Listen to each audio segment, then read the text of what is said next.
मियां अल्ताफ अहमद जी। आज हिंदुस्तान के आइन को बने हुए 75 साल पूरे हो गए हैं और इस शानदार आइन को, कॉन्स्टिट्यूशन को बनाने के लिए जिन लोगों ने काम किया, ख़ास तौर पे इस सिलसिले में बाबा साहब अम्बेडकर जी ने जो मेन रोल अदा किया और उनकी टीम ने रोल अदा किया, उसके लिए हम उनको आज भी याद करते हैं। और इस मुल्क में सबका ये फ़र्ज़ है कि जिस मेहनत से उन्होंने ये आइन हमको दिया और जिसकी बदौलत ये मुल्क आज तक चल रहा है, मुख्तलिफ़ ज़ातों के, बरादरियों के, मज़हब के लोग इस मुल्क में रहते हैं, लेकिन ये इकट्ठे मिल के जो रह रहे हैं, इसमें इस आइन की बहुत बड़ी देन है। आज इस पे ये दो दिन की जो डिस्कशन हुई, उससे ये लगता है कि कहीं ना कहीं इस आइन को ख़तरा है, दाल में कुछ काला है और हम सबको इस सिलसिले में कंसर्न है। हमारे इन खदशात को दूर होना चाहिए, दूर करना चाहिए। कानून बनाया, कॉन्स्टिट्यूशन बनाया, बहुत बड़ा लेंथी कॉन्स्टिट्यूशन है, बहुत बड़ा कॉन्स्टिट्यूशन है और शुक्र है कि ये कॉन्स्टिट्यूशन आज तक चल रहा है, वरना बहुत से मुल्कों में आपने देखा कि वहाँ के आइन नहीं चले। आज सबसे बड़ी बात जो है वो ये है कि इस आइन के तहत हम सब की जो तरक्की होनी थी इस हिंदुस्तान में बिला लिहाज मज़हब व मिल्लत, वो रहनी चाहिए, वो कायम रहनी चाहिए, हमारा भाईचारा कायम रहना चाहिए। आज के जो हालात हम देख रहे हैं, हम हिंदुस्तान की सालमियत चाहते हैं, हम चाहते हैं कि हिंदुस्तान अपने सेकुलरिज्म पे कायम रहे, अपनी डेमोक्रेसी पे कायम रहे, लेकिन आज उसके मुख्तलिफ हो रहा है, उस चीज़ पे अमल नहीं हो रहा है। जो कुछ हिंदुस्तान में अक़लीतों के साथ हो रहा है, ख़ास तौर पे मैं उत्तर प्रदेश का जिक्र करूँगा कि जो वाक़यात वहाँ हो रहे हैं वो हम सब के लिए बाइस परेशानी हैं। और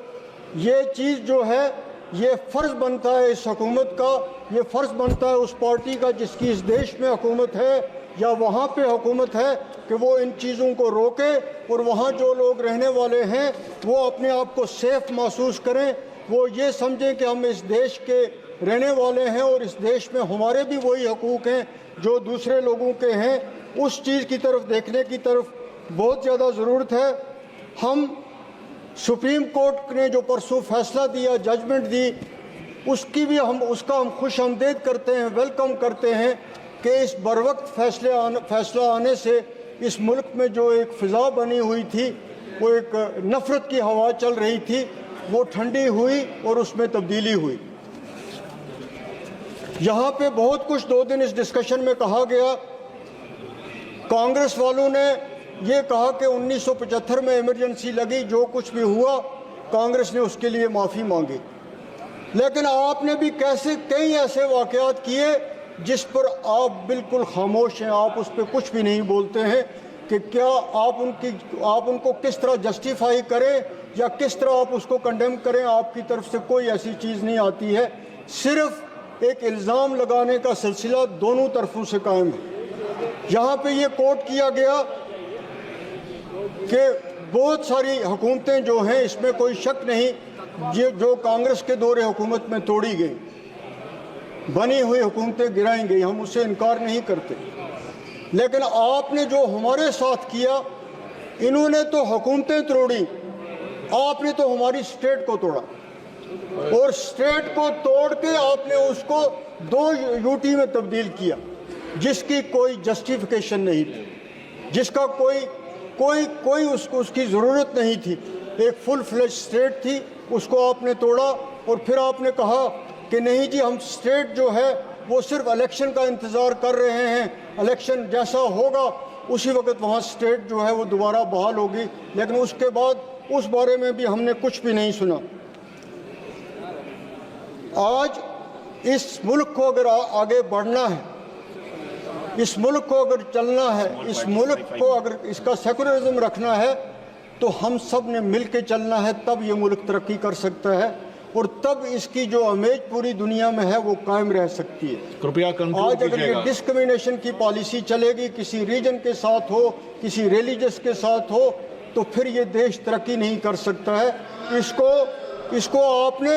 उस लिहाज से चलाना है, ये आप पे फर्ज आयद होता है, क्योंकि आप यहाँ पे हुकूमत कर रहे हैं। वो बहुत ज़्यादा जो बात यहाँ पे कल परसों से चर्चा में बनी हुई है कि शेड्यूल्ड कास्ट, शेड्यूल्ड ट्राइब,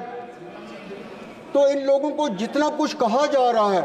मैं आज ही की हुकूमत को नहीं कहता, मैं पहले से कह रहा हूँ कि जिस तरीके से इनको बदनाम किया जा रहा है, जिस तरीके से पब्लिसिटी दी जा रही है कि बहुत कुछ इनको दी जा रही है, बहुत बड़ी कंसेशंस हैं, बहुत बड़े कानून हैं इनके लिए, उन पे किसी भी दौर में अमल नहीं हुआ। ख़ास तौर पे आपके दौर में भी वही हालत रही है। इसलिए बार बार ये कहना और कहने के बावजूद कुछ ना होना जो है, शुक्रिया जी, शुक्रिया। वो एक बड़े अफसोस की बात है।